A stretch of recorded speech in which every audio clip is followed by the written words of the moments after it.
Long time ago in Bethlehem, so the Holy Bible say, Mary's boy child, Jesus Christ, was born on Christmas Day. While shepherds watch their flocks by night, them see a bright new star. Them hear a choir sing, the music seem to come from afar.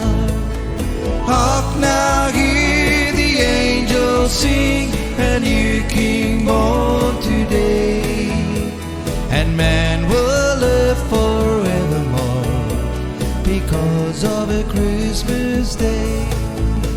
Now Joseph and his wife Mary come to Bethlehem that night. They find no place to born a child, not a single room was in sight. By and by they find a little book in a stable all forlorn, and in a manger cold and dark, Mary's little boy was born.